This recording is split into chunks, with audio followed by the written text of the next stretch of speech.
അല്ല ഉറങ്ങാൻ പോകണോ? പിന്നല്ലാതെ എന്ത് ചെയ്യാനാ? നമുക്ക് സ്വല്പം ദാരിദ്ര്യം പറയണ്ടേ? ഒരു ദിവസം അത് മുടക്കി എനിക്ക് ഉറക്കം വരില്ല. സിനിമയിൽ ചാൻസ് അന്വേഷിച്ച് നടന്ന് അത് കിട്ടില്ല എന്നറിഞ്ഞപ്പോഴാണ് നമ്മൾ ഫിലിം അക്കാദമി തുടങ്ങിയത്. ഇനി എന്നാണ് ഒരു ഗതി ഉണ്ടാവുക? അതിന് ചാൻസ് അന്വേഷണം നിങ്ങൾ നിർത്തിയിട്ടില്ലല്ലോ. ചിലപ്പോ നാളെ കിട്ടും. പ്രതീക്ഷ കൈവിടരുത്. എനിക്ക് ചാൻസ് കിട്ടിയത് കണ്ടോ, അടുത്ത് തന്നെ അവർ വിളിക്കുകയും ചെയ്യും. അതാ സാറന്മാരോട് എനിക്കും പറയാനുള്ളത്. സ്പീഡിൽ തിന്നാൽ പനിയും തിന്നാ. തന്നെ ആരെങ്കിലും ഇങ്ങോട്ട് ക്ഷണിച്ചോ? എനിക്ക് ഇങ്ങോട്ട് വരാൻ ആരുടെ അനുവാദം വേണോ? എന്നെ ക്ഷണിക്കാത്ത കല്യാണമൊന്നും അല്ലല്ലോ ഇവിടെ നടക്കുന്നത്. ഞാനും നിങ്ങളുടെ അതേ ഫീൽഡിൽ തന്നെ സഹകരിക്കാൻ ആഗ്രഹിക്കുന്ന ഒരു കലാകാരനല്ലേ, ഒരു പ്രതിഭാശാലിയല്ലേ? പ്രതിഭാശാലി അല്ല, സൂത്രശാലി. എനിക്ക് ബാക്കി ദാരിദ്ര്യം നമുക്ക് ഔട്ട്ഡോർ വെച്ച് പറയാം. പറയുന്ന ദാരിദ്ര്യമാണെങ്കിൽ അതിനൊരു വിഷ്വൽ ബ്യൂട്ടി ഒക്കെ വേണ്ടേ?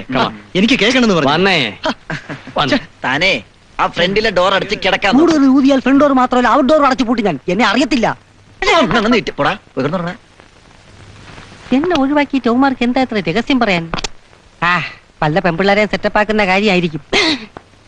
ഒരു തിരക്കഥാകൃത്തിനെ സംബന്ധിച്ചിടത്തോളം ഇതുപോലുള്ള അനുഭവങ്ങളാണ് മുഖ്യം.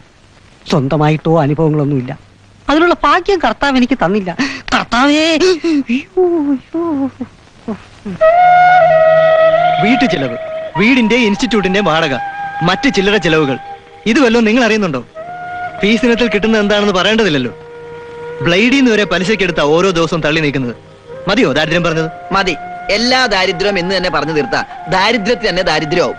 അതുകൊണ്ട് ബാക്കി നാളെ പറയാം. അത് ശരിയാ. നാളെ രാവിലെ കെട്ടിട ഉടമ ദൊരസ്വാമി വരും. അയാളോട് ബാക്കി ദാരിദ്ര്യം അവധിയും ചേർത്ത് പറയാം.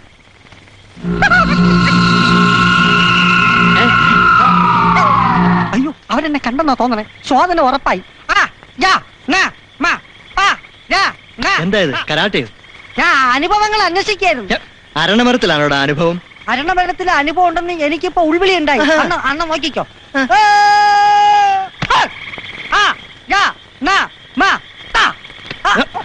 ഉൾവിളിക്ക് കാതോർക്കുമ്പം പിൻവിളി പാടില്ലെന്നാ. പിൻപിടിയല്ല, പിൻ ഇടി.